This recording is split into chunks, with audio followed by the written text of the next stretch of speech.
Hey everyone, it's me, the BBB, Jason Rumble, and it's live here Saturday night to talk and shoot the shit here about pro wrestling.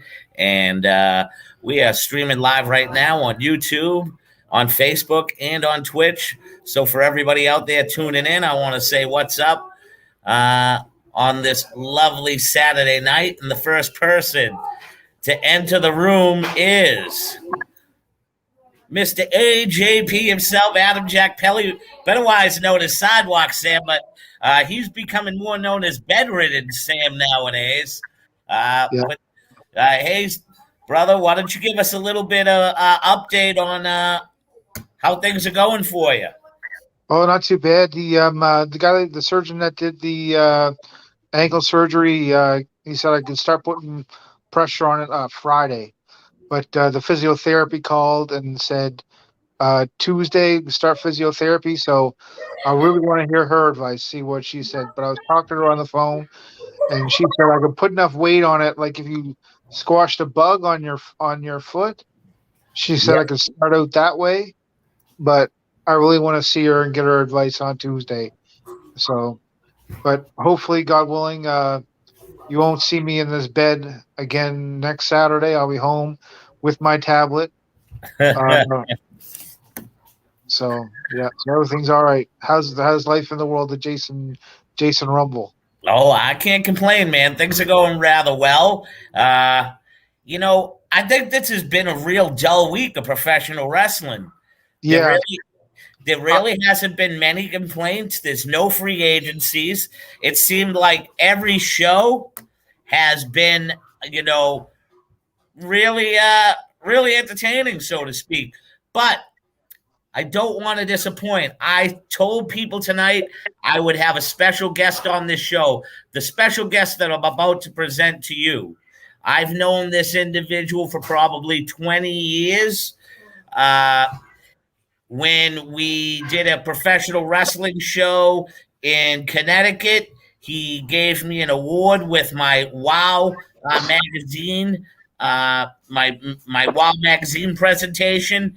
He made me feel like I was a huge star. That night, I faced Steve Carino in a half-hour Broadway, and he was known as the Dark Angel. He was a member of the Jason Rumble Brotherhood, and at this time, just I'm going to bring in my brother from another mother.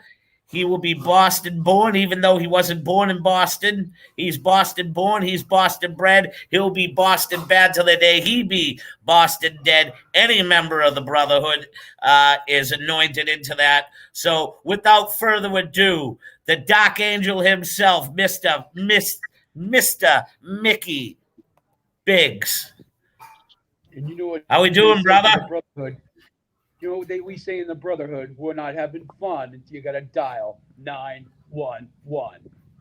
That's right, brother. How's things going, man?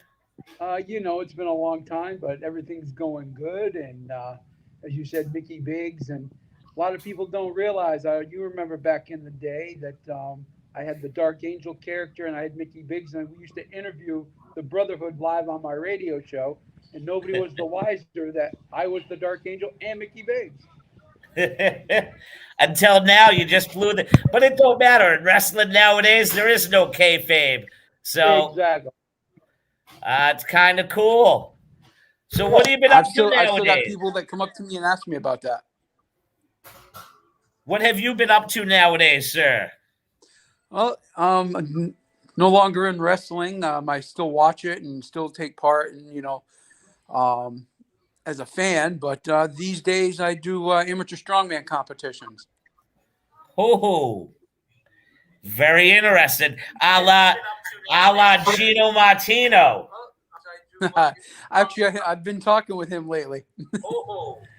It's what's really funny is people. I got a cousin that's enamored by him, and he was calling him Hammerhead, and I'm like, who the heck is Hammerhead? And evidently, in his world, he's known as Hammerhead because of his feats of strength on Ripley's Believe It or Not. Yep. That and along with he was on Stan Lee's Superhuman show. Okay. See, I learn more day in and day out. Yeah, he was on that. They featured him as one of the superhumans because of his strength of his skull. Yeah. If you had to say nowadays, when you're watching professional wrestling, what draws you in? Oh boy, I don't watch. I don't watch it much these days, only because I'm the storylines are just, most of them are horrible. Yeah. A lot of times they spend way too much time on the microphone and not actually telling a story. Yeah. But I would say that if I'm drawn into anything, it's what's going on with AEW right now. There's a lot going on with them. But we can't forget about good old Todd Smith being drafted to SmackDown and Viking. What do they call Viking Raiders? So that's a good thing. One of our NWA New England alumni from back in the day. That's right. That's right. I tell everybody, I said he was trained by Kowalski. I said, but he was so green when he was coming up. I said that all of us had a hand in help training him and making him what he is today. Yep. It's the truth. His real story, but he doesn't tell the whole thing to everybody.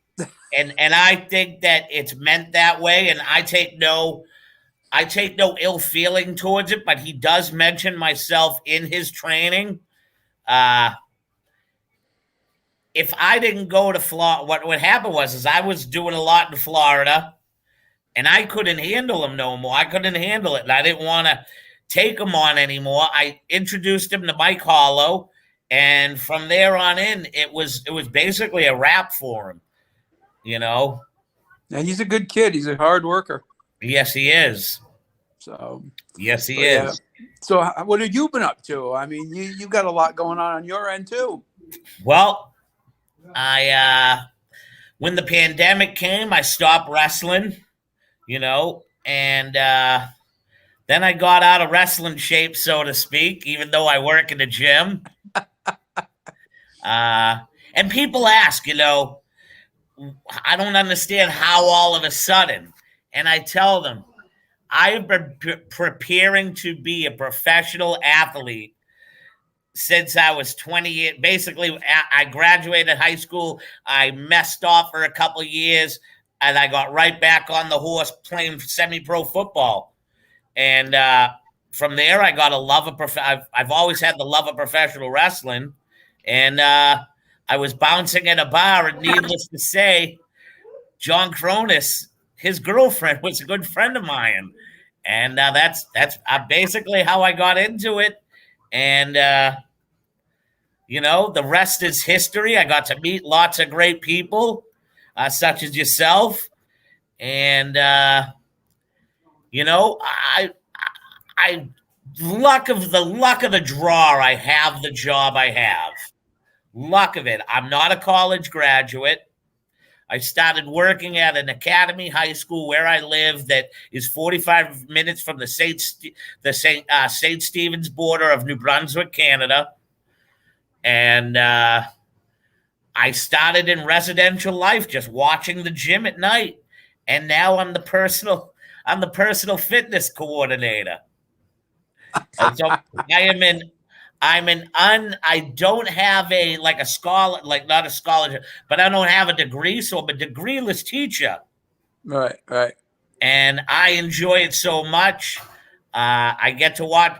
I have a lovely 11-year-old daughter. I have a incredibly handsome 5-year-old son. I may be biased because they're my kids, but and I have a lovely wife at home that puts up with my garbage. So, and I'll tell you this, talking wrestling and getting to be around people I was in the locker room with, I ain't getting hurt. And I'm still getting to talk about what I love and the passion I have. Absolutely. The man that's laying, I call him Bedridden Sam. My buddy Sidewalk Sam that's in the middle right there.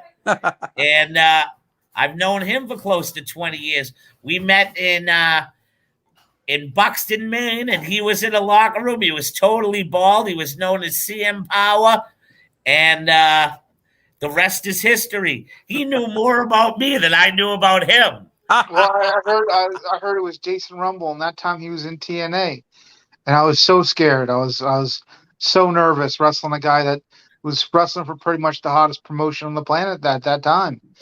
And Rumble was, he came to me and he was like, "All right, what do you got?" And I told him like a few of my set moves, and then he looked me up and down and told me the finish, and he said, "See you out there." And we had a decent match, and then right after that night, Rumble pretty much took me in. Like a brother, and we've had that's exactly how Jason is. I don't know if you remember this match, Jason. It was you. This was before my brotherhood days, but it was you and Trooper and a tag team against myself and Disco Duck. Yep, Tony Roma. And you guys had beat him merciless to the point where he was just about unconscious on his feet. And Jason's looking at me. He's always told me, he's like, "Don't let anybody pick you up. Don't let anybody body slam you." So he looks at me. He goes, "I'm going to pick this big man up." And he looks at me. He's like, "Don't you do it." So we did. We got it up. But at the very last second, we made it so that I fell right on top of him. So there was a false finish on the 2 count. And then he was just supposed to come over and grab me and choke me on the top rope. Well, I bumped for him all the way inside and over the top rope. You remember that? Yep. Jason just looked at me like, "Wow." He's like, "That was great." But we had some good times back then. Yes, we did. A lot of good times. I like I said, I don't miss what's going on right now. I miss wrestling from when we were there. Yes. And, like I said, like you, same with you. I've got 2 kids, an 8-year-old daughter, a 23-year-old daughter. Wow. My wife's at home, and I'll send you pictures of everybody later on. But, my wife doesn't like wrestling, and I'll start talking about it. She'll be like, "You know what? Just whatever." I'm actually at a friend's house right now. He's a huge wrestling fan. He's off in the corner, kind of like Jones, and like, "Let me talk. And get away. Bring him on in, bring him on in. But so he's like, he's very old school. He loves a lot of the older wrestlers like King Kong Bundy. And I was like, "Dude," I said, "a lot of them guys are passed away now." I wrestled Chris 20, almost 30 times. I had a count at one point in time. Yeah, I've been on a show with King Kong Bundy too. I remember years ago, there was a promoter in Bridgeport that had called me for a show, and it was Chris was there. It was myself. It was Snuka and somebody else. Actually, I think it was Deuce, Snuka's son. Okay. And the promoter's looking at me. He's looking at Chris, looking at me, looking at Chris. And he pulls Chris aside. And then he comes back a couple minutes later. He's like, "I've got my match for the night." I said, "Okay." He goes, "It's going to be Snuka Jr. against King Kong Bundy and King Kong Bundy Jr." I said, "You get the hell out of here right now." I said, "I'm a foot shorter than he is. Come on now. How's that going to work?" It went over, though. Only in indie wrestling. Absolutely. Because WWE wouldn't even thought twice about that one. Yeah. Oh, no. Well, then again, they had Gilbert. Well, this is true. There's a guy on the indie scene that calls himself Ox Baker Jr. Ooh. He has the whole mustache, the eyebrows, everything, the bald head, but he's a lot heavier than Ox was. You know Cue Ball out of North Carolina? Yes, I do. He looks like Cue Ball, but with the Ox Baker goatee, mustache, and eyebrows. And he uses the same line, "I love to hurt people," and all that whole bit. So since you really don't watch much wrestling, yep. What did you take in this week, if you took in any bits and pieces of pro wrestling? Actually, I was reading an article just recently that came out with CM Punk, and he was explaining as to why he's not trying to jump right into a championship match right now with Kenny Omega or into a thing with Daniel Bryan or Brian Daniels. Yeah. And that's because, everything he's doing and his return, he's like, it's all calculated. He goes, I'm an artist. I'm painting a picture. Just stand by. Let me paint my picture. Let me do what I got to do. All that will come in time. But just for now, let me be and let me do what I got to do. Yeah. So I'm actually very impressed with how nonchalant he's being with all this. I kind of expected him to come in and balls to the wall and, I'm CM Punk. I'm entitled to it. And that's not what's going on. And I'm actually pretty impressed. Yeah. I understand where you're coming from. He's a great wrestler, but he's a better talker, and I think he knows that. Absolutely. So that's why he keeps getting the mic time. Absolutely. I agree 100%. And eventually that's what I found out, that I was better on the microphone than I was in the ring. So that's why I started doing radio. Buddy, I put it to you this way. For what you did for me, because I felt that I wrote different and I used people differently in my promotions, whereas I used everybody on their strong suits. You know what I mean? Right. When you was together with Lando Calrissian and we did tags or whatnot, it was you always with the right person. You was always the big man that squashed somebody. Then we had somebody that could do the move for move, but you was like my one man gang, like you know what I mean? You were like my one man gang and like my King Kong Bundy. You was that version for me of NWA New England. And NWA Jersey's version of Golga. Okay. Actually, you were that big man that I didn't want leaving his feet. That nobody could slam you. Because when you were in the ring, that's the way you presented yourself as an immovable object. And that's I tried to do that. And it's funny you mentioned the one man gang because funny story, years ago, SmackDown was at Nassau Coliseum. Yeah. And Monday Night Raw was at SmackDown Nassau Coliseum. The very next night was Mother's Day, and they were at SmackDown at the Hartford Civic Center. I had got tickets for my mother to go see SmackDown, and she was already at Nassau Coliseum. So I told her, I said, well, come on a train, and I'll pick you up in Waterbury. We'll go right over. So I did. Well, the whole time she wouldn't talk to me. She was pissed at me. She wouldn't talk to me. I'm like, what's going on?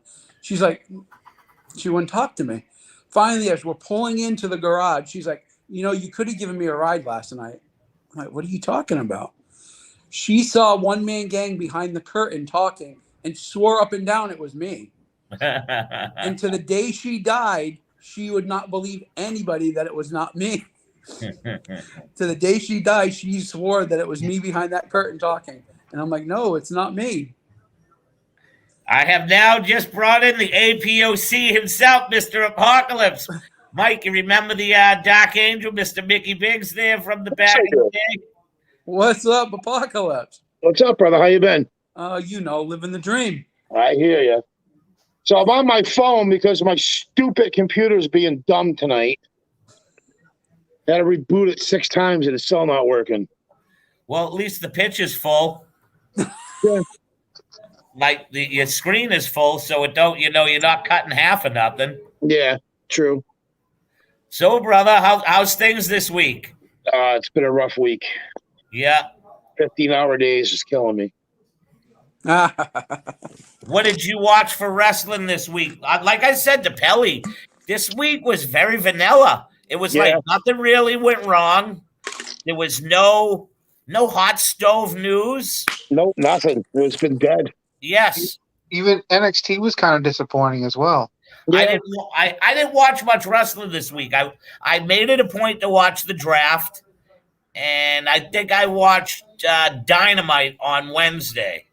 And I watched Summer Dynamite, AEW. Again, I had to be to work at like 5:30 the next morning, so I didn't really stay up that late. You knew that Page was going to be the Joker because he was. That's the only way they could get him to come back. I mean, there was no other way to bring him back but that. I think that's going to be a decent match. I mean, I like Paige. I think Paige is a good worker, so it should be a good match with him and Omega. Serena Deeb and Hikaru Shida hit it out of the park too. Okay, the women's Yeah, match. I didn't see that. I didn't see that match. Heard that was an incredible match right there. Yeah. What? So was Adam Page out on injury, or was he just renegotiating his contract? No idea. Would Yeah, love I'm to sure. know. If anybody's No idea. listening out there, or anybody can give us some insight on to why Adam Page was gone so long. Was it contract renegotiations or something other? But one thing I do remember, that during the 8-man tag match that had the Elite versus the Jungle Boy and the rest of those,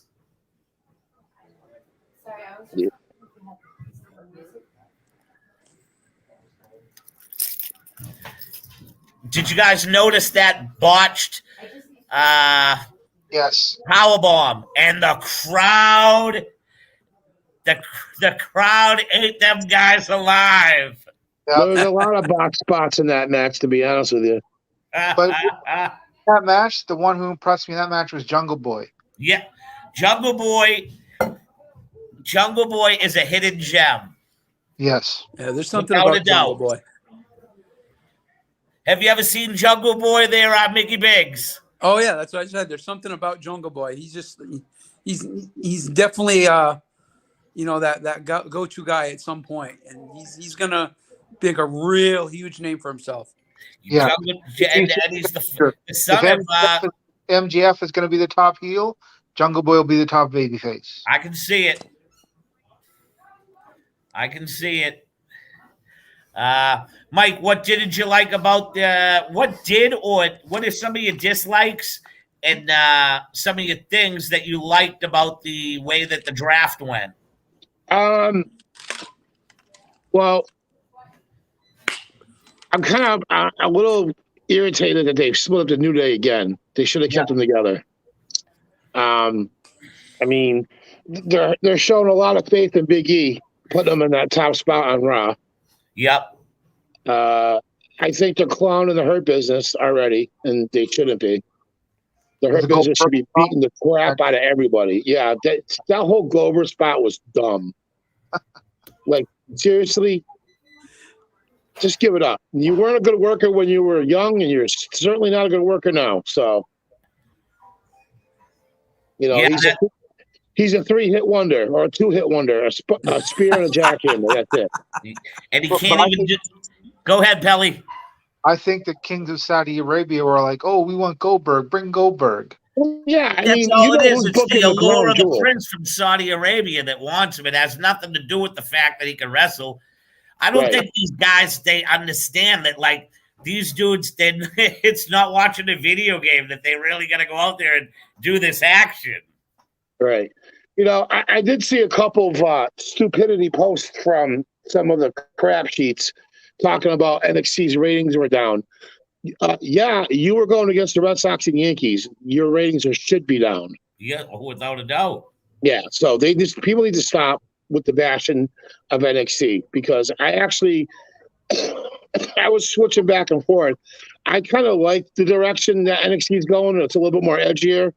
They're actually swearing on TV, unlike Raw and SmackDown aren't really doing it. So, and I like Steiner's kid a lot. Yeah. So, yeah, agreed. He, at first, I didn't really care for the name. I still don't care for the name, but hate the name. Yeah, he really didn't impress me in the beginning, but the more you watch him and the more you hear him talk, it's a recreation of Scott Steiner with wrestling ability of his father. It's amazing. Do I think they're going to put him over for the title? Yes. And do I think it's going to be too soon? Yes. I think that Vince wants that, though. Yeah, I think he's just too green and he won't be able to handle it. Yep. So Will Absolutely. Samoa Joe come back to NXT? From what I'm hearing, absolutely. So What? Why have they written Samoa Joe off? he's legitimately hurt. Actually, Okay. that's what Christian told me. He really is hurt. So while we've all been shitting on him realistically, He's actually not really know hurt. what's going on. He really is hurt. Yeah. But the Gazoos and the Bozos of the world will tell me that I'm lying. So Yes, I know. Listen, it is what it is. You know, like I said, not one of us here has a legit, like one of Vince's cronies is calling us every day. A lot of it's estimated guessing, yeah, and what we read and we put together on our own. Like, right. It's the other thing. Is Kevin Owens really dissatisfied? They just Who put him back knows? up Monday Night Raw. No one knows. Yeah, who knows if he's dissatisfied or not? Who knows? Nobody knows. I mean, he could be just working everybody. Yep. I mean, he hasn't come out and said, "I'm going to AEW." He's just sending out a shout out to his friends. He's friends with all them guys over there. He's friends with Cole. He's friends with the Young Bucks. Who knows? Do I think Gargano's leaving for AEW? No. I think he's just doing it to do it. They're supposed to be sitting down and talking to him, they said in the near future. But who knows? I don't know. Is Gargano's contract up? December 3rd. December. Ooh. And he removed NXT and WWE wrestler from his Twitter. That doesn't mean shit. Oh, why it's not on TV right now? No, but he's on TV, but he hasn't wrestled. He's doing those skits with Dexter Lumis and Indian Hartwell. Yeah. But like his wife's pregnant. Like in our reality, do you think he's gonna go to AEW and get lost in the shuffle because they have so many people now? Yep. Or is he going to stay where there's security and he knows he's going to get a paycheck to support his family? True. You know, I mean, his wife's still in the contract for another 2 years, so who knows what he's going to do? You know, but I'm going to tell you right now, Vega's going to win that Queen of the first Queen of Wrestling or whatever, Queen of the Ring. Selena Vega's going to win it. Yeah. What gives you that feeling? Because she does a lot of cold because I follow her on TikTok, and she does a lot of that, you know, Coldplay stuff, and she's always wearing a crown. She's got the big Mexican crown that she came to the ring with on. I think she's going to win it. I really do.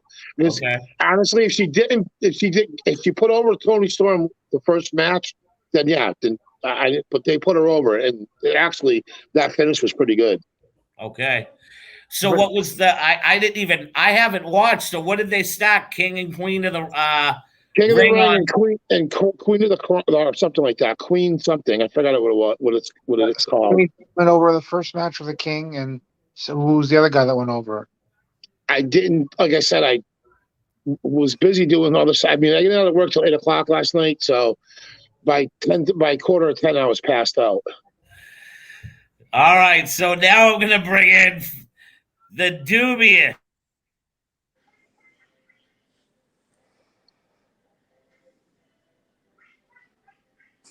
What are you bringing in?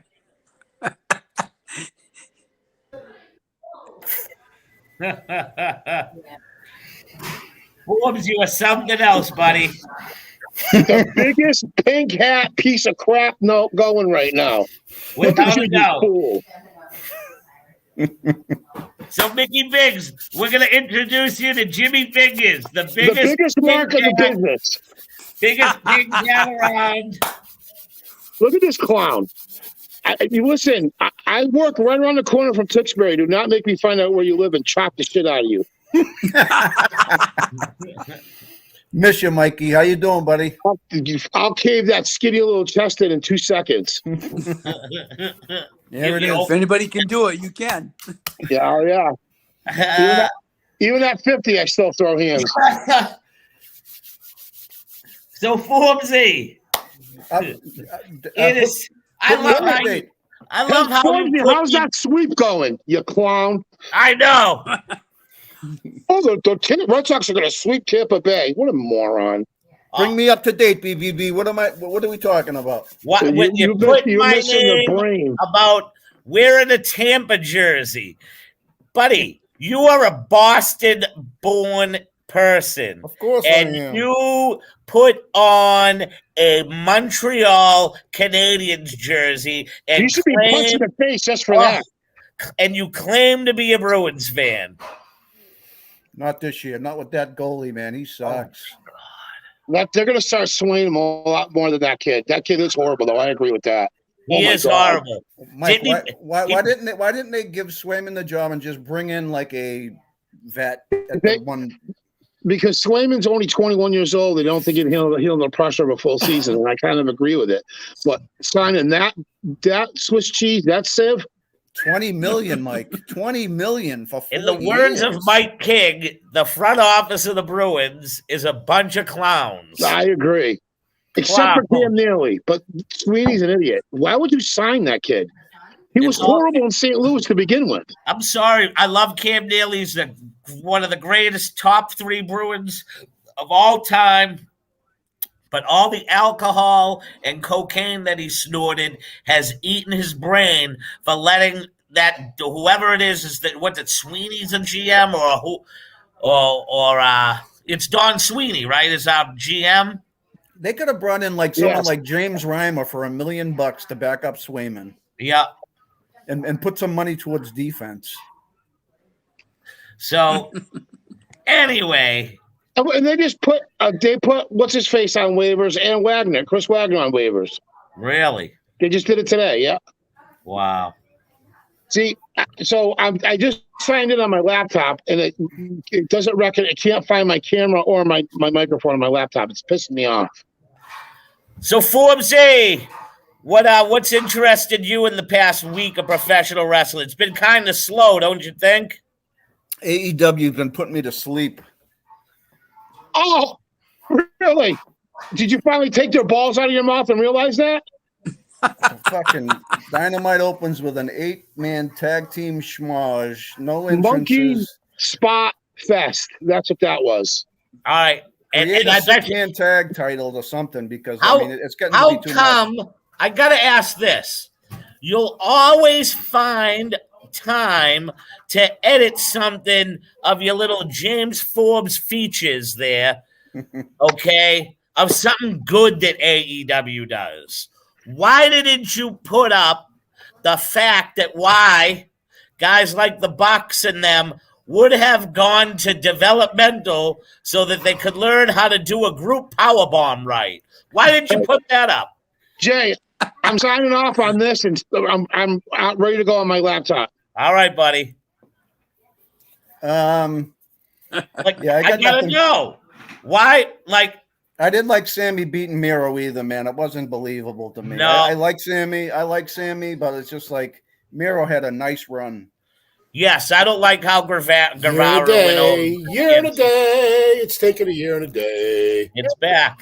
Hey, Puck, we were just talking about how much Jason likes Sammy Guevara beating Miro for the title. Bullshit! Come off it! I never.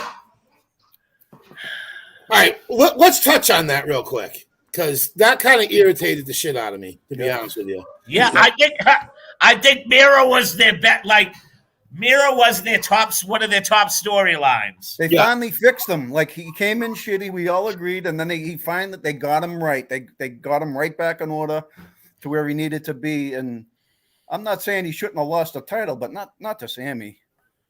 Well, no, I get where they're going, trying to push Sammy to the moon, but beating Miro, no. I agree with that. Lance Archer should have had that spot.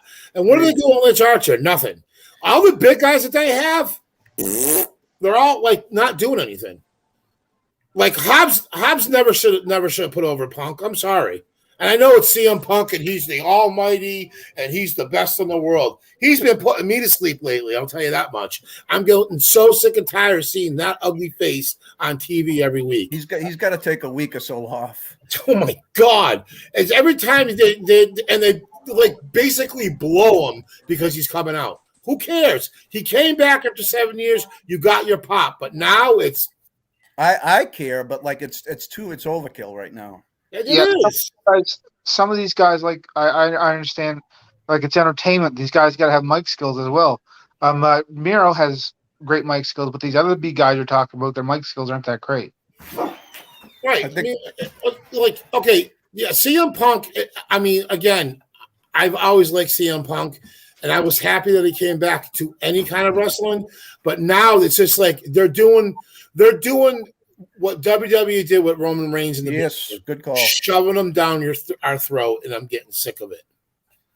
And I still love Punk. I'm glad he's here, but it's exactly a good point, Mike. It's the So what I wanted, overkill. what I want to do for 1 second, Mickey Biggs. Yes, sir. What's that little segment there that you read about what CM Punk said? Because these two gentlemen weren't in the room at that time. Yeah, he was saying that he's an artist, but he wants people to let him paint his picture, and that the bigger things against Kenny Omega and Daniel Bryan and all that will come in time. But right now, he's not jumping into any mainstream storyline like that. See, I agree with the path that he's taken as far as match selection goes. Because he's probably not ready for it. He's probably so rusty after 7 years. Do you know what I mean? How many times do you think he actually got in a ring and worked out in that 7 years? You can see him blown up too. I mean, he's admitted to that. Yeah. 0.0. But if he has to be, but on the flip side, Mike, if he has to be on TV every week to get that work in, I understand that too. But like, skip out the big entrances and the 15 minutes of talk time and the big introduction if you're just going to be doing commentary. Like, You came back to wrestle, then wrestle. Well, forgive me for saying, do you think he hated WWE that much that it's taken him that much to get that love?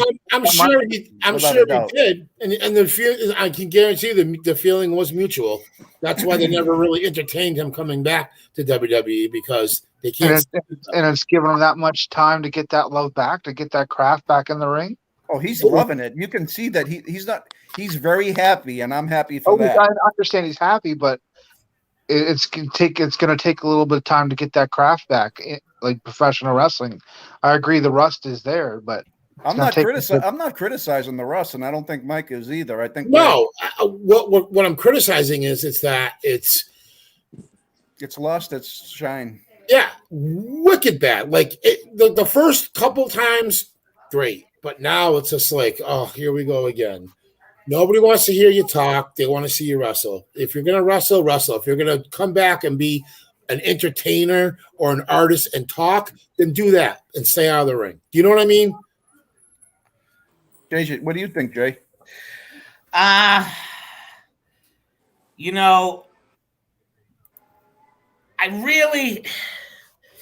mixed about it. On one hand,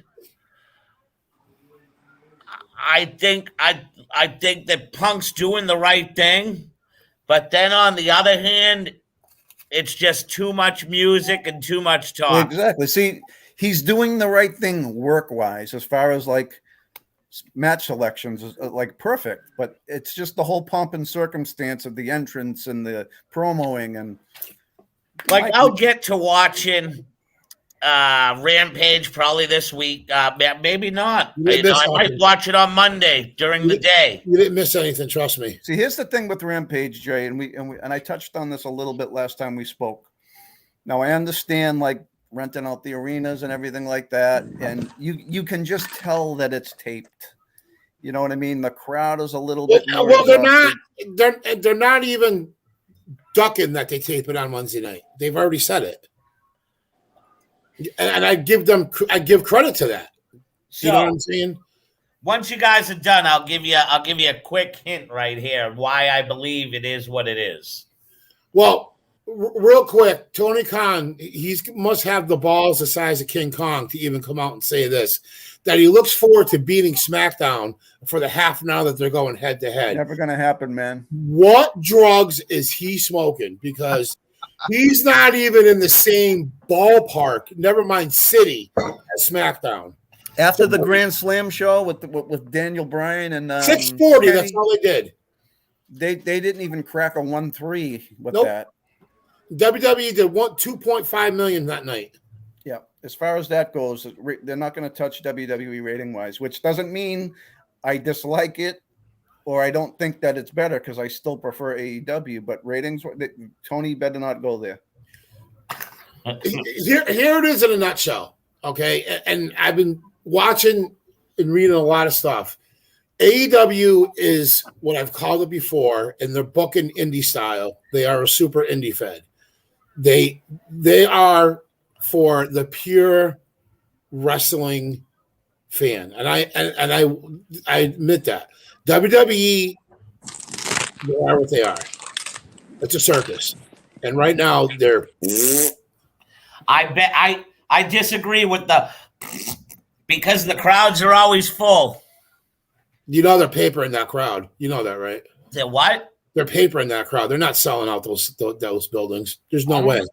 It looks packed to me. That's I disagree. They're doing fine with ticket sales. I hear that they're close to selling out every place that they're in.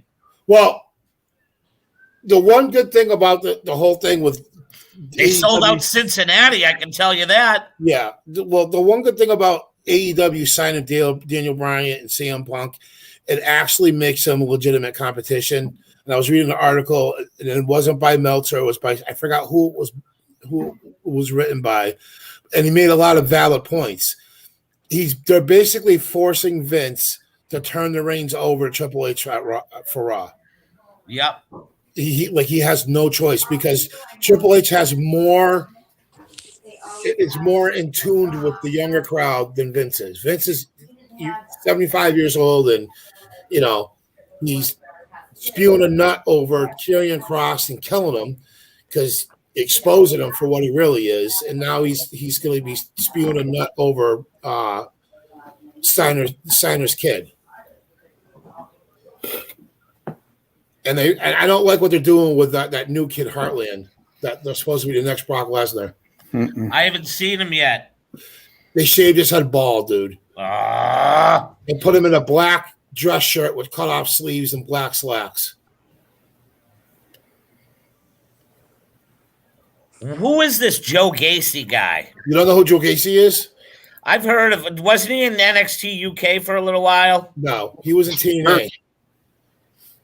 He was in TNA for a little while, and his mic work and his gimmick is phenomenal.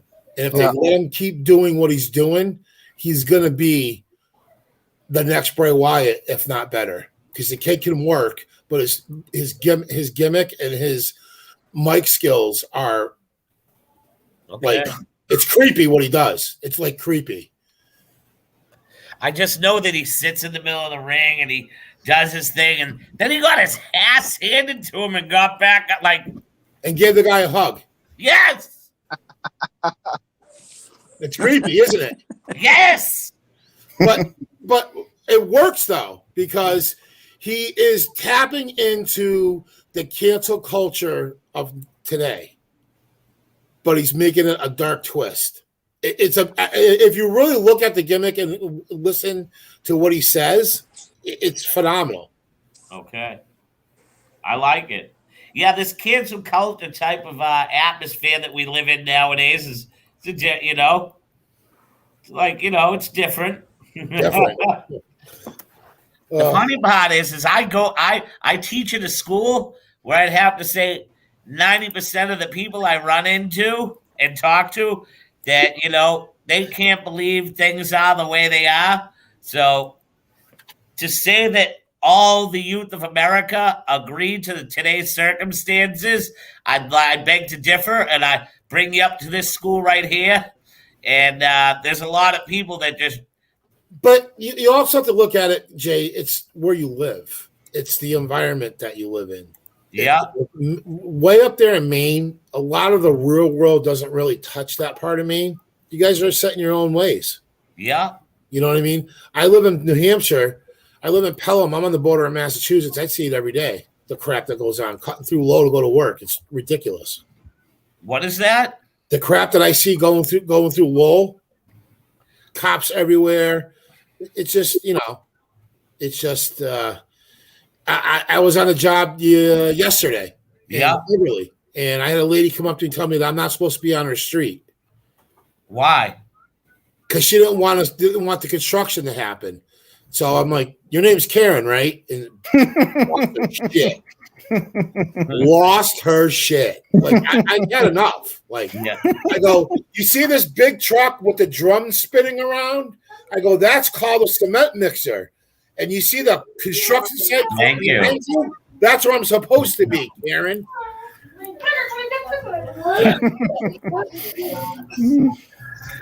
Yeah, it's a shock, man. It is.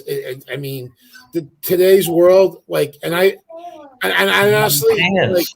She's downstairs. I give you, Jay, I give you all the credit in the world for having kids the age that you have them. Yeah. It's hard to raise kids nowadays. It really is. Oh, I know.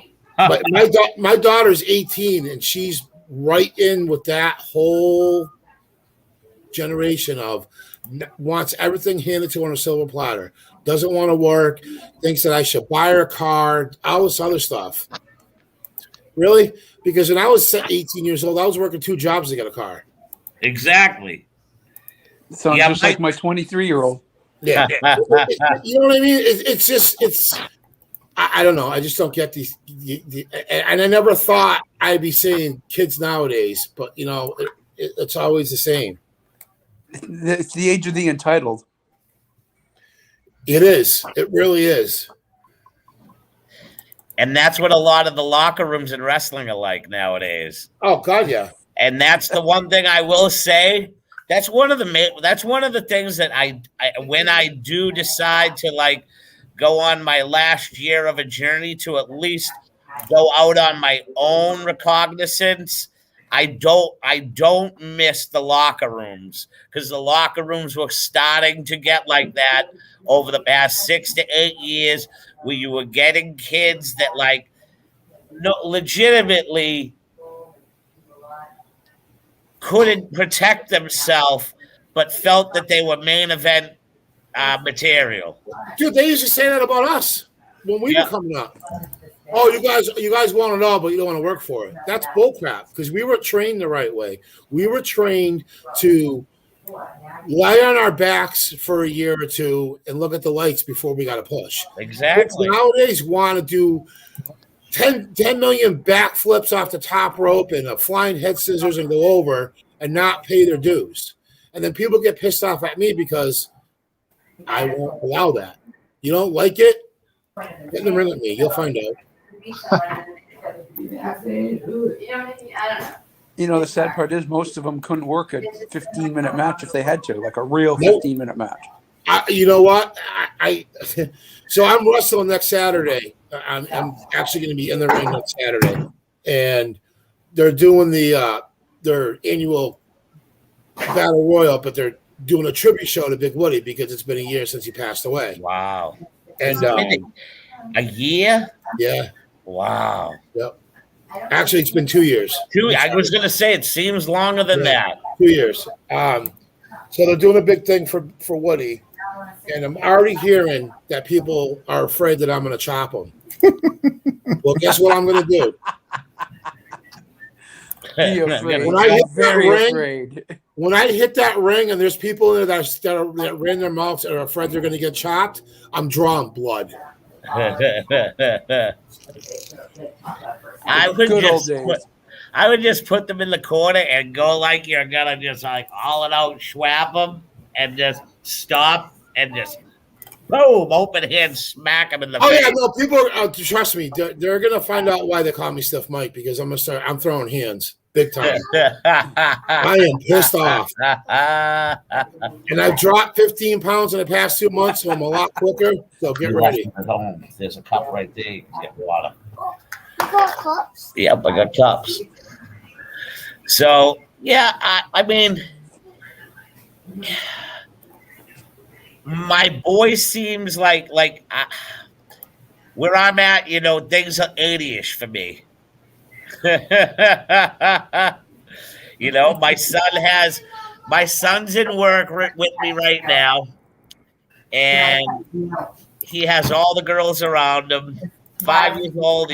They're watching him play basketball, and my daughter, as you can see, she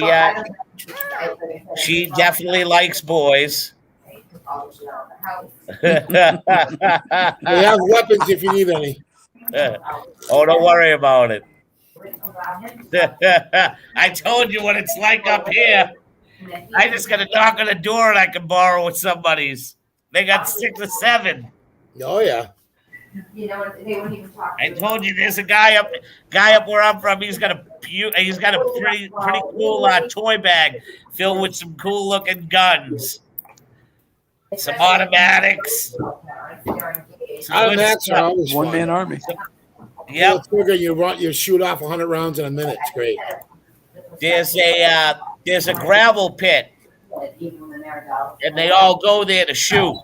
And on a Sunday, if you listen very closely at my father-in-law's house, all you can hear for like 6 hours, and they're everybody just firing away using their toys. So Jay, are you done having your hissy fit on Facebook? What do you mean? Breaking balls about the Yankees? You done having your hissy fit? You clown? I just like ruffling your feathers. Listen, because you love ruffling.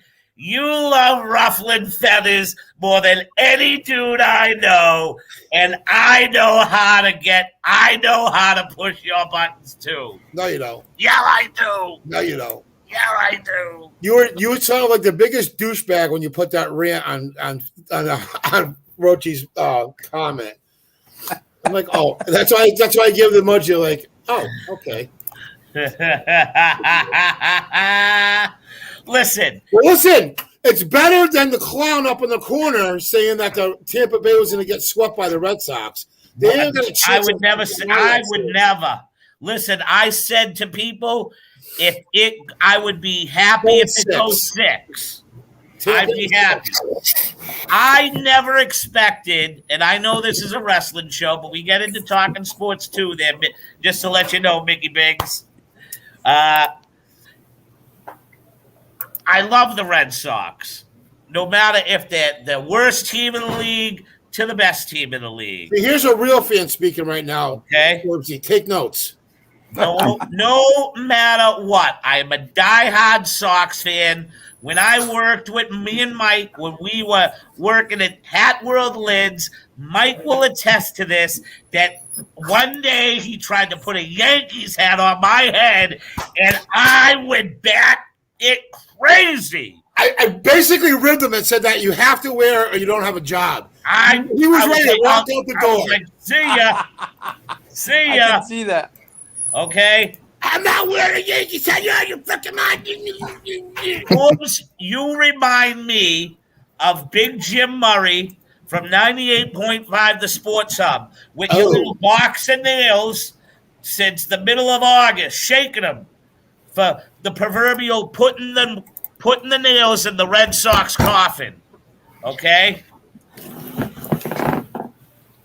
On paper. And like Red Sox should not be there. No, they were the worst team in the league.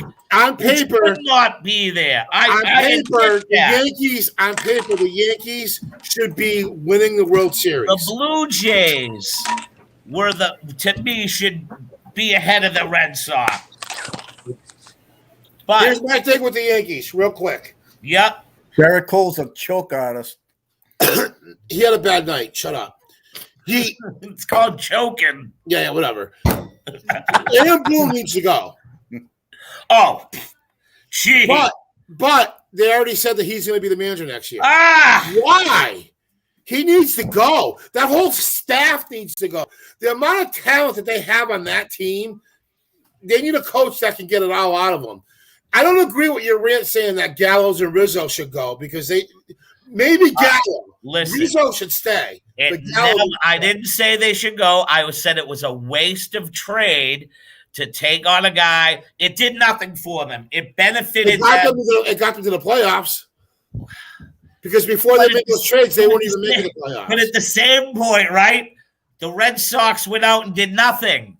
I agree. I'm not. Listen, That's you're all. not hearing me cry and complain that they got beat by the Red Sox because the better team won that night. Rizzo would have looked great in the Sox uniform. He looks great in the Yankees uniform.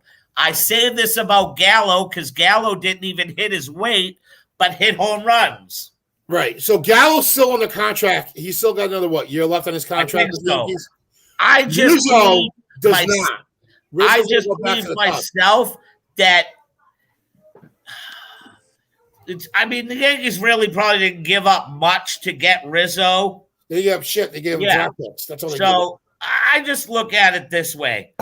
The Red Sox ended up in the same ship they were in and didn't have to do nothing. Hey, don't forget about Schwarber, though, man. Schwarber's balls just landed in Pelham. Oh, please. Nice try. Anyways, that was a dumb statement then. The Red Sox went from the 28th rated minor league system to the top in the top 12.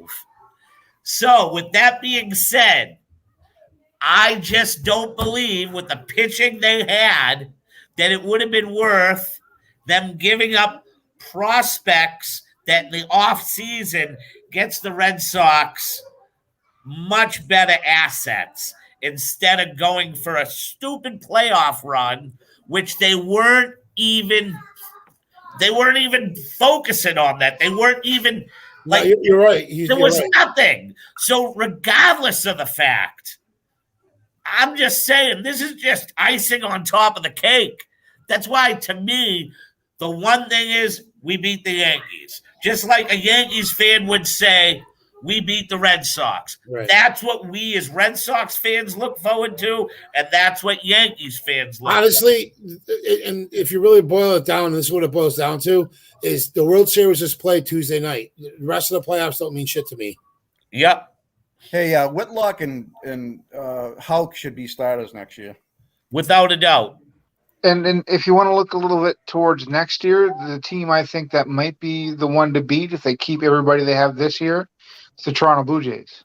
Oh, yes, I agree. Well, how did I know Sidewalk was going to say that? Old Canada himself. Monday, 6 to 10. That's because he's a true fan and not a bandwagon like you are.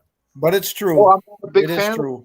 I'm actually I'm a Rumble Sherman New England sports fan. So like I'm watching this playoffs and I'm cheering for the Red Sox. And one of the better experiences of my life was wrestling at Fenway Park. That was tremendous. So let's go Tampa! I'll get it to you this way. You were one of the first people when Tom Brady went to Tampa Bay that you went out and you bought yourself a Tom Brady jersey, and you're giving me guff. Wait, who? You talking to me or fucking? No, to Forbes. When Brady left, he was the first person. Of course he was, because he's a pink hat. Go out and get a Brady jersey. I was selling them, bro. I was selling them. But I guarantee you got that nice 80s throwback down in your jersey, down in your cellar. I got the orange one, yeah. That's right, you do. Do you wear it? No. Bullshit. Crap. You're full of crap. Your eyes are brown. That's how full of crap you are. And you're going to tell me because I wore a Brady jersey the Saturday night before the game. I'm sorry, that's blasphemy right there. You wear it any other time, but on the eve of the destruction. Yeah, that's I'm sorry, you're wrong. I'm sorry, but I felt I was giving that shirt a cursing. Well, and I wore my Mac Jones stuff the day of the game. Well, folks still shanked it off the post, so there you go. Yes, but can I tell you, Forbes? They had that one, man. No, they didn't. No, they didn't. You're telling me, you're going to tell me right to my face right now that Tom Brady, with 56 seconds left on the clock, wasn't going to drive them Tampa Bay Buccaneers down the field and get a game-winning field goal. I want what you grew in your yard. Hold on, man. Speaking of which, hold that thought. What is he wearing? Oh my God. I have no Where idea. did you find this kid? I think he has the hell Hulk was that? Hogan pajamas on. Where did you find him? On a street corner in Malden somewhere? Yep. Oh my God. I thought it was Elmo pajamas. Whoa. Hey, dumbass, you know we're on Twitch, right? It's all right. It's illegal, man. Oh, look at this. How much did you get out of yours? I'm still cutting. I don't know yet. What's your address? How many did you grow? 2. I grew 10. All right, Yeah. I'm coming to your house, Jay. You have a 12 minimum too? Say what? You have a 12 minimum also? I don't pay attention to that. Yeah, this is a bitch to cut, man. It takes so much time. I hate grooming. My father-in-law does it all.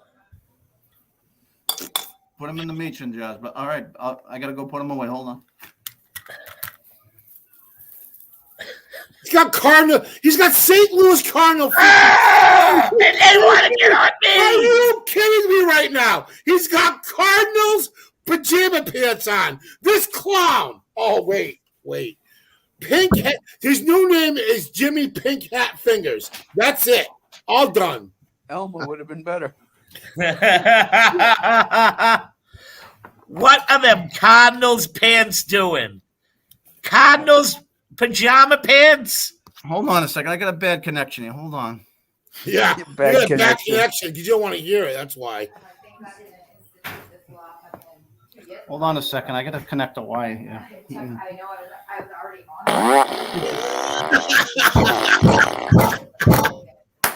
What an idiot. Okay, I'm back. Such a clown. Oh, my God. That was a look good up- one. If you look up clown in the dictionary, this picture's right next to it. So, fingers. Yes, sir. Oh, taking the camera off because you don't want to hear about your Cardinals fan. You pink cat. Go ahead. Why? So you're going to tell me, fingers, right now that Brady wasn't driving that ball down the field. Of course he was. Okay. So, which way, as a Patriots fan, would you rather lose? Shanking it or watching Brady go down the field and stab you right in the heart? I would have liked to have seen a chance for the Patriots defense, who was lights out that night, to try to stop them. I would have They rather weren't seen stopping that. that last drive. There's no way. No. That last drive would have been Brady's fuck you to everybody. Not only that, but imagine what it would have did to the psyche of what it already is for Mac Jones to be the quarterback in New England, knowing that he has to already Fill those shoes. you have to fill, and then the guy that you're filling shoes comes right back down and does it to you. The way the Patriots lost was the best way for the Patriots to lose. Sorry. I think Mac's tougher than that, man. I think that if he left the field with the lead, then his job was done. It would have been on the defense, just like it was on Nick Folk. But whatever, it doesn't matter. They played well. I think they played well, and I just think it was a lot less of a controversy, especially Boston Sports Talk Radio would have ate that up if Brady had driven down the field and popped it in. You know it, and I know it, man. Who, like Jim Murray? Felga, Maz, what's his name there? The Red Sox second baseman, Lou Merlone, former second baseman, Lou Merlone, Michael Hawley would have, everybody in Boston Sports Talk would have ate that up. That's my 2 cents. This week they'll go in, they'll even with 4 linemen short, they'll go in and they will beat the Texans. And then next week we'll be taking Larry Tunsil and Brandon Cooks will be on the New England Patriots. They're gonna bring Cooks back? You think so? Yes. There's been a lot of talk about Cooks and Tunsil coming to the Patriots. Everyone thought that what's-his-face was going to go to Tampa, and they traded him to Carolina. It was great. Yep, and he loves it because he's close to home. Yep. And his father-in-law is a season ticket holder to the Carolina Panthers. Good for him. He was not happy here in New England, that's for sure. It's all right, though. So tonight is the big night. and with Moxley versus Gage for GCW. I know you're not a deathmatch fan, but It's not that I'm not a deathmatch fan. That's not it. But they tried giving Cage, and I commend AEW for trying to give Cage a bigger platform to perform on. Yeah. I don't think he did well. I thought he did fantastic. He was a little sloppy in the beginning. If it wasn't for Jericho carrying him, he would have shit the bed all over the place. I mean, he was sloppy, but I think the fans who really didn't know who he was, I felt it was a good tryout for him, for people to say, wow, I'd like to check out this Nick Gage guy a little more. No. Did anybody say he's a bad worker? I just saying that he was exposed in the ring with Jericho, and if he was at the ring with anybody else, it would have been a shit show. Yep. How did Fish anybody look? catch this week's Dark Side of the Ring? Fish looked pretty good, actually. Who's that? Bobby Fish. Oh, Bobby Fish in the against Sammy Guevara was a decent little match. Yep. I like that. The funny thing is I love watching Matt Cardona come through the GCW crowd. He is now a GCW regular. He's doing great. He looks great. Well, what type of money, is GCW generating that they can afford people like a Cardona and and especially a Moxley for the evening? Well, you know damn well that Moxley's doing it as a favor to try to put them on the map. I'm sure Cardona's doing the same thing, but getting his payday through TNA. Oh, Cardona's still contracted to TNA? Yeah. Hey, man, the business is thriving all around, man. There's a lot going on. But TNA has no crowd. How are they making money?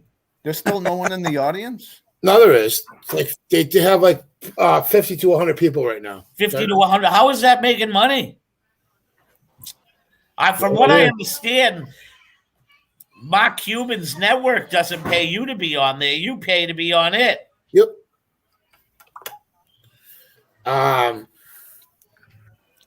They do have their own little Impact network, but anybody catch the latest Dark Side of the Ring? That's what I wanted to ask. Has anybody? Who was this guy? I watched it last night. Thursday night I watched it. Yeah. Funny K9? Dude, that guy was out of his mind. Biker Gang? Oh my God. What promotion was that, Mike? He first started, he was a jobber for WWE. Yeah. Then he went down south for a little while. And then Cornette brought him to OVW? No. Florida champ? Yes, Florida. Yeah. What was his name in WWE as the jobber? Johnny K9. Okay. He never changed it. Well, he changed his name to Bruiser something when he was with Cornette. I feel like I know this guy. He's dead now, but yeah, he was just out of his mind. Being in the biker world is not an easy gimmick. No. So that and then being in the wrestling world, it's kind of funny too, because I actually hold the phone real quickly right now. Matt Cardona just cut a promo, and he's in ring, and he just called out Mick Foley. Yeah, Mick Foley's gonna wrestle one more time. Yeah, you didn't hear this? I did. But it seems to me like Matt Cardona just challenged Mick Foley. Yeah, because Mick Foley's going to wrestle one more time. But why Matt Cardona? I'd rather see him versus Nick Gage. Because he wants to give Cardona that rub, because he thinks, and I honestly agree with this, that Mark Cardona is actually a very good worker and got a bum deal no matter where he went. So agree. I give Matt Cardona all the credit in the world for, I think Cardona's a good worker, Mike. Don't get me wrong. but but he's making his own way, bro. And Zack that's Ryder what- was just corny, man. Yes, I thought his gimmick was corny. That's the gimmick they gave him. And he got it the fuck over. And they fucking Exactly. chopped his legs right out from under him. But here's my point. Here's my point. If they give you a shitty gimmick and you take that ball and you run with it, you are a talented person and you belong in the business. Like, let's talk about Kurt Hennig. They gave him the Mr. Perfect gimmick. What did he do? He probably thought it was stupid, but he took it and made it his own. Those vignettes for the balls. Title gimmick. Vince. I think Vince called him a mark for it, but I thought it worked. What is it? Which one? The internet title. It's he had a title. It was like the Internet Championship. YouTube title. Yep. I thought it worked. Right, but what is he supposed to do if he's not getting TV time and he's not getting a push? He's got to push himself. Do you guys remember that angle with Eve Torres, Kane, Cena, Zack Ryder? It's going back a decade now, man, but that's when he was like the most over. And they ended it with Cena actually stealing Eve Torres and just punking him out. Like Cena could have helped him go over. But yeah, unfortunately, Cena's not like that. Really, So, well, you could go with Cena, but that whole thing with the Nexus, man, Nexus should have gone over. I agree with that. Oh yeah. There's a lot of things that they did and are doing now that make no sense to me. Like, Ain't that the truth? Where is Shotzi fucking Blackheart? SmackDown. Yeah, but where is she? Catering? I don't know. I haven't heard that she's got any heat or anything. I mean, before Shotzi came up, she was with Ember Moon as a tag team, right? Yeah. I liked her better with Amber Moon than I do with who she's with now. And didn't Mandy Rose beat her in like 3 minutes this week? Amber Moon? No, it wasn't 3 minutes. It was a decent match. I think Amber Moon is a hell of a talent. They're pushing Mandy Rose to the moon right now. Good. I mean, she deserves it. She's put in the time, man. She looks She's great. had a lot of shit in her career with WWE. She's better down in NXT for sure. Yeah. Why all of a sudden, how did Dana Brooke come back? She got drafted to Raw. Yeah. She's there to be fed. You know what I mean? She's there to be feasted on, just like this week. Who did she fight this week? Was it an open challenge or something? I believe No, it was part of the Royal Crown, whatever gimmick. Yeah, Shayna Baszler pretty much squashed her. Shayna Baszler beat the crap out of her on Raw. Well, they're finally doing right by Shayna Baszler and pushing her the way she's supposed to be. Yes, and Zelina too. Yeah. Yeah. I said before you came in, Zelina's going to win that crown.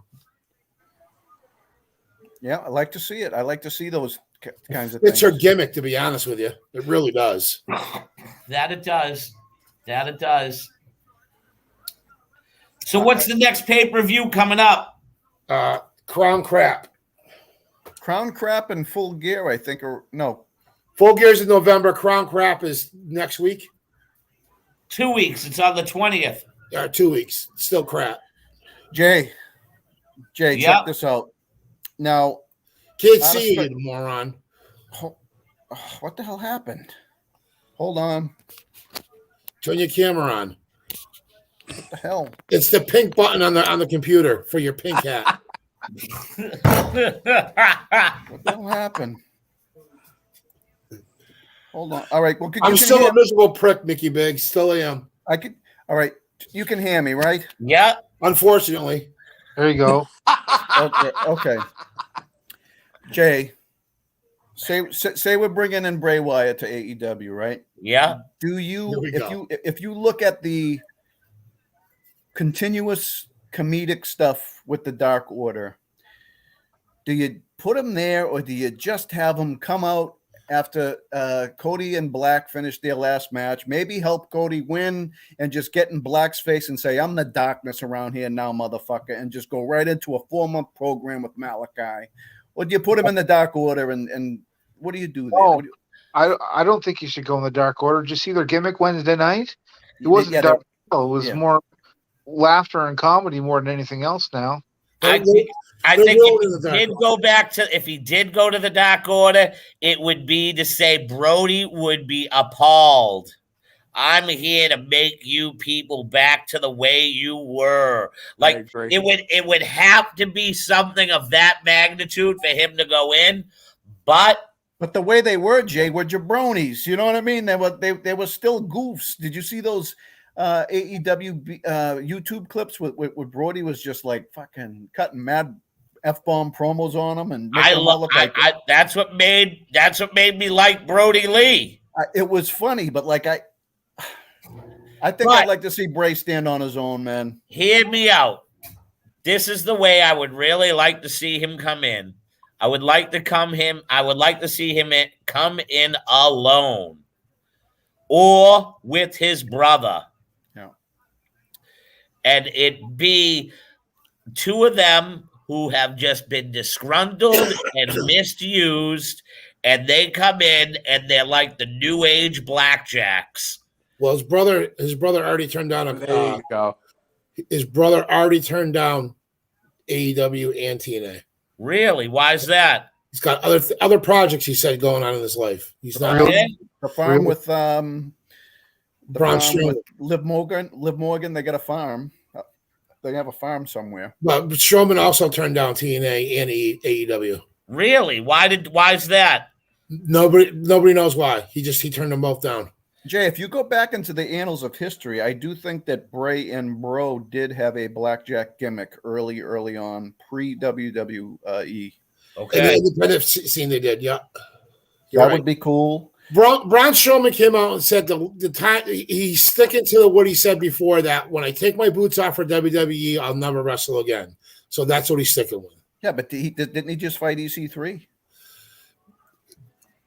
For a major company, I should say, because he's already turned down AEW, he's turned down TNA. From what I understand, and again, this is all speculation, and from what I've read, TNA is willing to give Bray Wyatt full creative control. He's not going there in front of that empty audience, man. Where No way. AEW is not willing to give him full control. If they give him enough control like they gave Malachi, I think that'll be enough for him.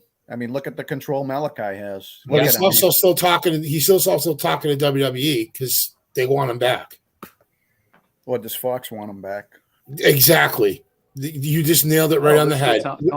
And it was Fox who wanted CM Punk, not WWE. Right. Well, that was well known because when they had that WWE program there that was on FS1, Yeah. it was that all Fox actually offered to flip the bill for CM Punk and pay his salary. How fucked up is that? And they still said no. well that employment he had when he was on that round table there with Booker and all them, that had to do with Fox. That was Vince Fox. Yeah, you're right. That was all Fox. It had nothing to do with Vince taking him back. The reason why Fox hired him is because they thought that it would make Vince sway over to be like, oh, feels a good, to get back in the good graces, and it never panned out that way. I don't think Punk would have won anyway, even for a little more money. He wouldn't. Because he's got personal heat with Triple H. That's why. He's got what? He's got heat with Triple H. Oh, really?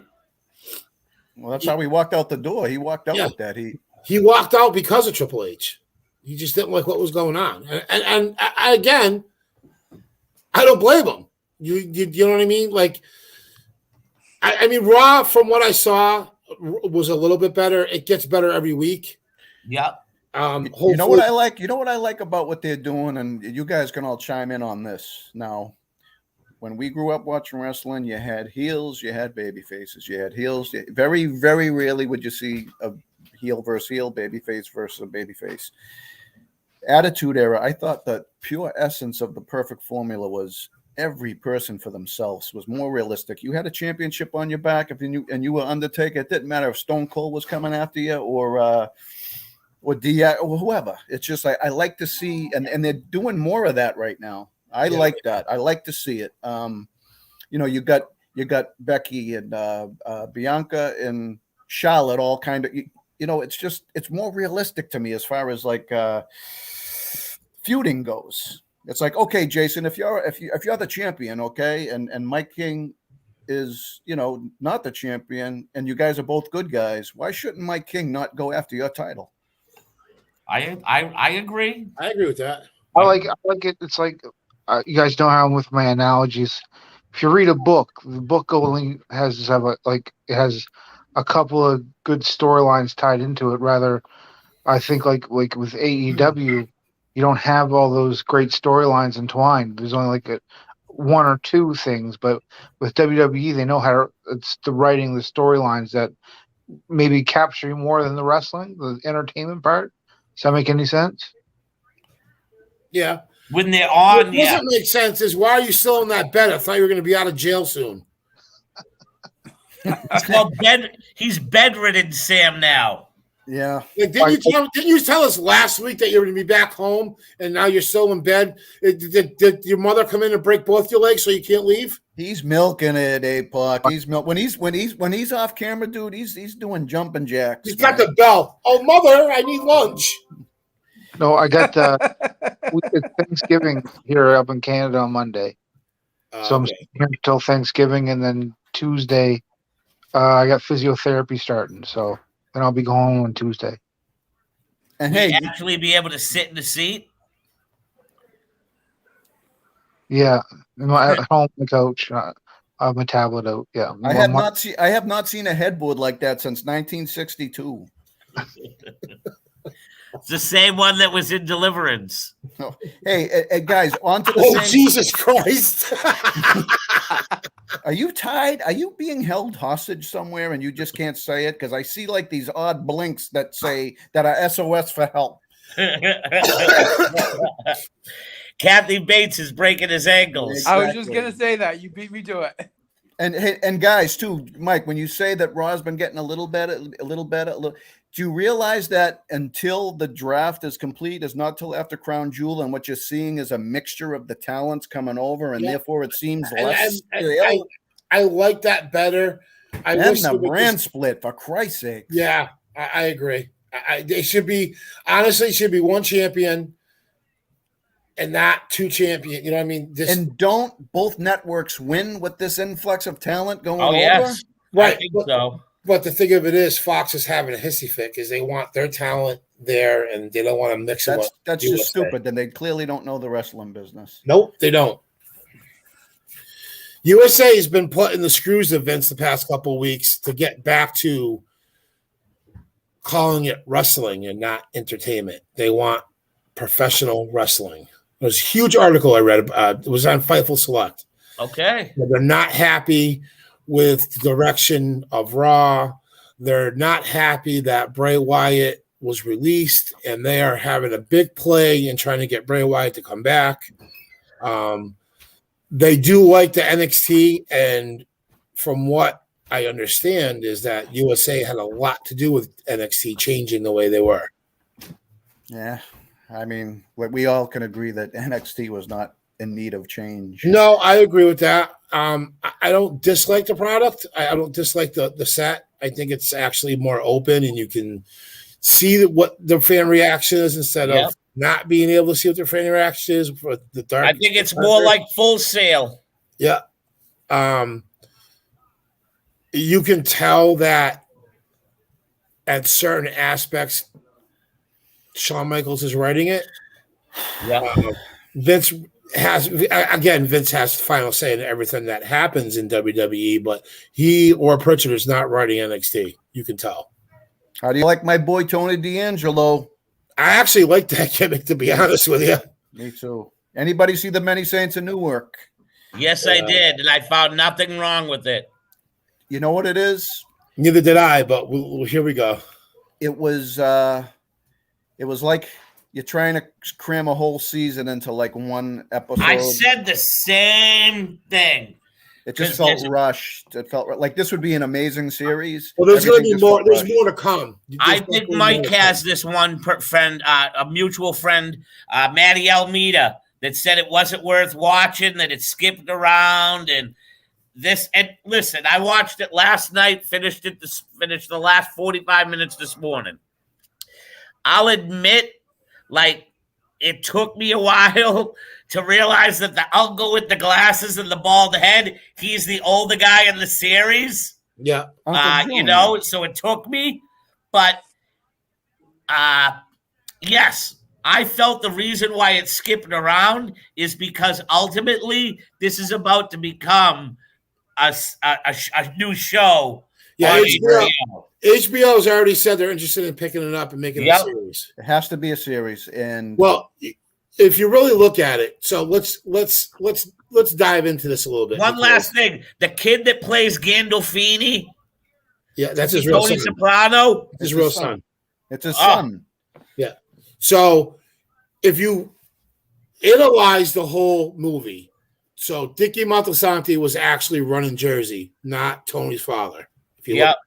They mentioned the crime family in the beginning. I had to go back and watch it a second time, Mike, to pick it up. Right. So Tony's father was in jail all this time that Montalsanti was running South Jersey. Yeah. The reason why Junior clipped him is because Junior wanted to run it by himself. Yep. But then Johnny Boy got out of jail, and that's how they became partners in running South Jersey. Yep. So, but the movie doesn't do a good job explaining that. Right. You know but you, as a Sopranos fan, like you supposedly are, you would understand the movie, but you didn't understand the movie. So that's why I put the quotation marks.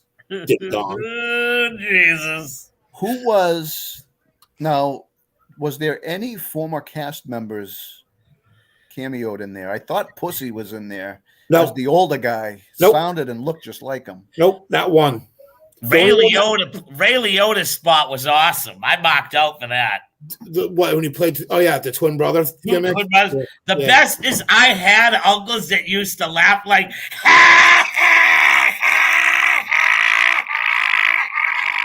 So what was Dickie's uncle? What was his cause for wanting? Because he killed his father. So Ray Liotta in the beginning was Dickie's father. No, I know that, but the uncle that was in jail, why did he want Dickie to stay away from Tony? Because he didn't want him to suck him into that life. They tried to protect Tony in the beginning, and then, you know.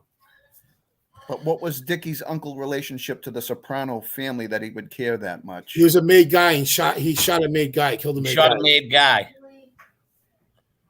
No, I mean, as far as interest in Tony Soprano's real family, like the blood family, I know that Dickie was only uncle through the marriage, but I thought it was Carmela's family. Nope. I don't think so. Yeah, maybe it was. I mean, I have to go back and watch it. I'm going to probably watch it again myself. Yeah, and I watched it the second time and picked up little shit that I missed. Yeah, like, well, who knew it was actually Junior that clipped him, though, not the cop? He gave the order, so who was it? Was it Harold? Harold? No, it was a white guy that shot him. It wasn't Harold. It was a white guy that shot him. But it wasn't the cop, though. Was it Tony? Was it a hurt Tony? Young Tony who was hurt by... I don't think no. He wouldn't be able to handle a gun that well. No.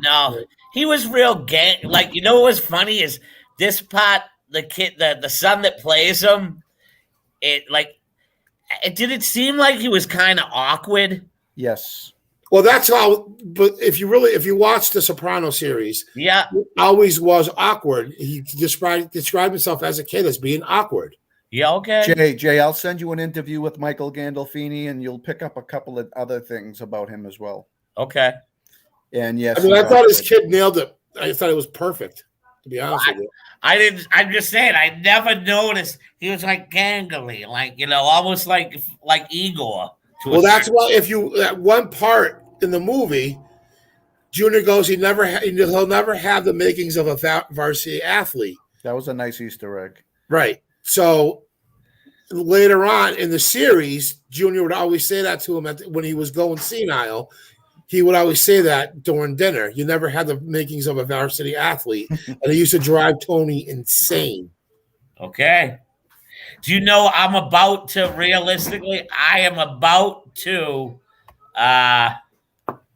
rewatch The Sopranos.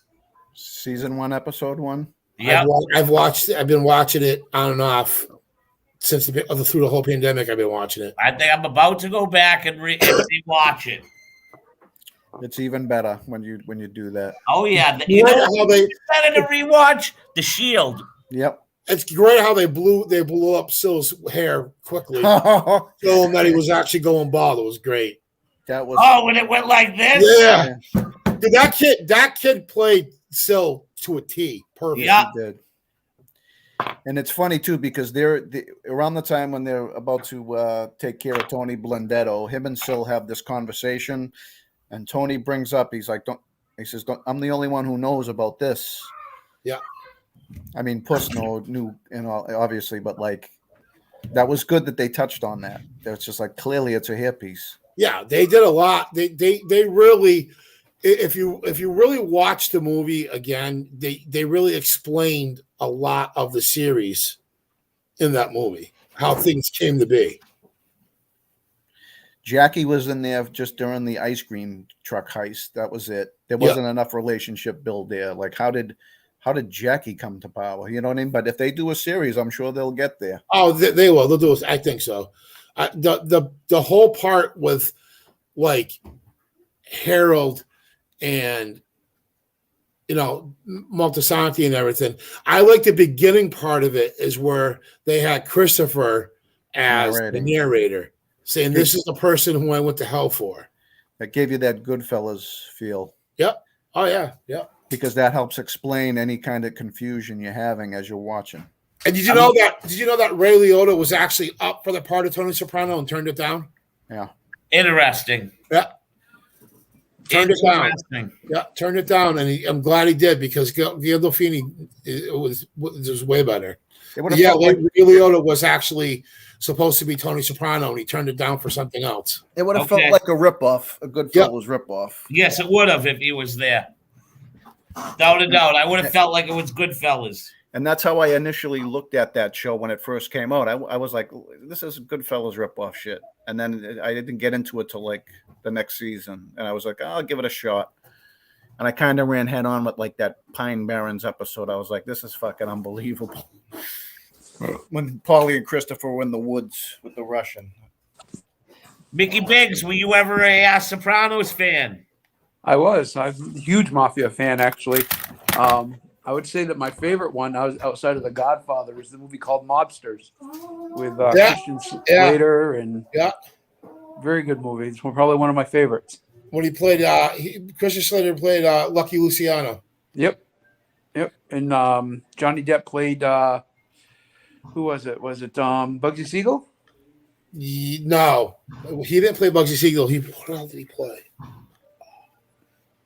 So did you like was played by Sean Penn's brother? Boardwalk to Empire? Did you like that one? That was okay. Wasn't one of my favorites, but it was good. I thought it gave a good look into the the early 1900s of.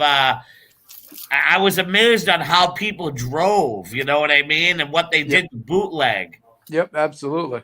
I was very very interested in that. The only part there's a couple parts I didn't like about whatever that's called, the Empire, how they depicted Al Capone. Picked the wrong guy to play Al Capone. Irish guy. He should have been playing Al Capone. Have you ever heard of another show? It's called it has Forrest Whitaker in it. Plays Bumpy Stone. Yes. Something of Harlem, Godfather of Harlem, and stuff. Harlem, yeah. Oh, brother, another great one. Yep. How about The Irishman? Did you watch that? That movie was incredible. Yeah, that was insane. I love that movie. Well, basically telling what happened to Hoffa. Yeah, exactly. Yeah, I love those mafioso movies. Now, interesting note, one of my good friends, he now lives in down south somewhere. I can't remember where, but his ex-wife was related to Jimmy Hoffa. Oh, really? Yeah. Yeah, absolutely. And yeah, it was crazy because he was afraid to get divorced from her. He didn't want the cement shoes. She took him for everything he had, though. And then they took him. Exactly. I think that's why he moved down south. Yeah. Well, Pelly, did you ever watch Sopranos in your life? I heard of it. No, I was a little bit of a Goodfellas fan. Okay. it's on the same line as Goodfellas, but way better. Yes. Absolutely. Dance, Spider, dance. Dance, I said, Spider. I love Kelly, go that. get the shine box. I can do shoe shine box. It's kind of funny too because a lot of the people that were in The Sopranos were in that movie. Yep. Yes. Yep. Christopher was Spider. Billy Batts was what the fuck's his name? There's another movie I watched growing up where the kid's father was the bus driver. Robert De Niro was the bus driver. That was really I know he Bronx Tale. Bronx Tale, man. Buddy, I took a lot of I that was one of my favorite movies. I really took when the uncle said the whole part about the girl reaching over to open up your door. When I watched that movie, I'm not gonna lie, I started watching for when I took a girl out on a date to see if a girl would do that for me. And I took that was my write-off plan. When that uncle said, wasn't the uncle? It was a mob boss. When that person owes you money, just look at it as a way of a payoff that you don't ever have to deal with that person again. Yep. And I use that as a huge. I'm not gonna lie. Bronx Tale was a huge way of how I patterned things in my early adult life. Without a doubt. So here's a good tidbit on the Bronx Tale. Every biker in that biker gang series scene was all 81, which is every single one of them. Wow. What'd you guys think of John Travolta as Gotti? Exactly. Armand D'Asante played a much better Gotti. Yes. So. Yep. Well, fellas, I think it's getting time to wrap things up and things of that nature. It's been fun getting to catch up with an old friend, Mr. Mickey Biggs. Mickey, I'm going to have you on for a one-on-one in the next couple of weeks, and I'd love to do a one-on-one interview with you and get to know a little bit about the fans, get to know a little bit more about your career and maybe some of the trials and tribulations of your life that you've been dealing with over the past 20 years. Just in general, be nice to catch up. One question I do have, do you still talk with Mr. Lando Calrissian himself? I do. He actually just reopened up his martial arts school. Well, there's a name out of the past. Jesus Christ. Went down because of COVID. Yep. Recently reopened it up, but he's been having some medical issues. So I read that. Yeah, so he's kind of keeping things on a down low. The last time him and I spoke, which is about 2-3 weeks ago, he was talking about in the next couple of years he wants to move down to Florida. Good for him. So good for him. On a side note, I still have that black and red skull you gave me, by the way. I was just wondering about that when I see you light up. Still have it. Cool. I remember that. Yep, I still have it. I remember that, man. And on another quick side note, what made me think about this just a few minutes ago, I was going through my page. Remember back in the day when my mother had that cake made for you, Trooper, and I for our birthdays? Yes, I do. I was thinking about that the other day. You know my mother passed away, right? I'm sorry to hear that, my friend. Yeah, I lost her in 2015. Oh, wow. That sucks. Sorry. 2015, and my father passed away about 3 years before that. Oh, wow, man. Yeah, brother. Yeah, I hate dealing with the death thing. That's what basically brought me to Maine after my father passed away. Right. Yeah, she died 4 days after her 60th birthday. Oh wow, She's young. Yeah. it's a young Well, person. I mean, she fought with a rare kidney disease for 35 years, survived breast cancer, thyroid cancer twice. Wow, Fighter. That's a fighter right there. You know, That's a she was fighter. she was on dialysis for 15 years. That's a fighter. So on her 60th birthday, she told us, she's like, I can't do this no more. We put her in hospice, and 4 days later, she was gone. Oh wow. Well, have you? Speaking of kidney stuff, have you talked to Brandino at all? I was about to bring that up. We have a wrestler that we helped break into the business, Mr. Brandino Davis, that he's looking for a kidney right now, and he's only 32, 33 years old. 34. 34? Well, it's still a young boy to be having to face these trials and tribulations to go through that. He ended up in the ER a couple weeks ago. Yeah, I read that. I had gotten in touch with them too. It's horrible. Sucks. So, Goodness. Forbesy, what do you got to say? Any last minute things? No, I think I've opened my pie hole enough tonight. No, you fool. Forbesy, hockey season starting next week. Who are you rooting for? The Canadians, you clown? To be honest with you, man, like I'm so out of touch with the NHL. Like I miss the old days of hockey. So Well, I do have to commend Carey Price because he took the initiative to get help. Yes. Very much so. Yeah. So, Jason, by the time you have me on next time, I'll have competed in my second event. So, Oh, good. Good. Well, then I'm going to wait until you're done with your second event so that we can talk about your second strongman competition event. like I said, I came in third on my first one, so third overall. Oh, wow. Oh, that's good. How old are you? How old are you now? 47. And he's competing in a strongman competition. God love you, brother. Good luck. God love you. I pulled a 5,000-pound vehicle last time, 50 feet from a seated position to me, in about 48 seconds. Oh, snap. Yeah. So Next time I need a tow, I'm calling Mickey Biggs. Remind us not to piss him off. it was fun. The other day I was in the gym and a couple of young bucks were in there, and I grabbed a 100-pound dumbbell. Yeah. You know, they're all cracking jokes and everything. So I'm kind of like making it, you know, like a kayfabe and it looking like I'm struggling with it.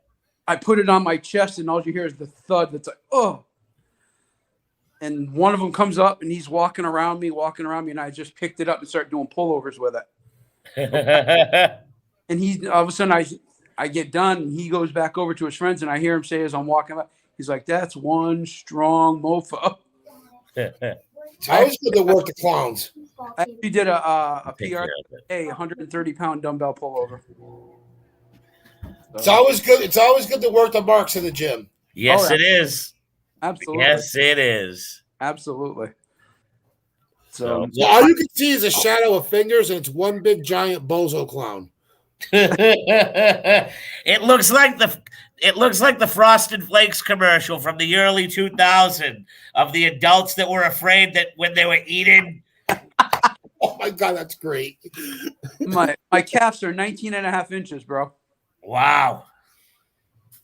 So All righty. Well, your calves are bigger than Jimmy Fingers, is what you're saying? exactly. Downstairs. Have a good night, everyone.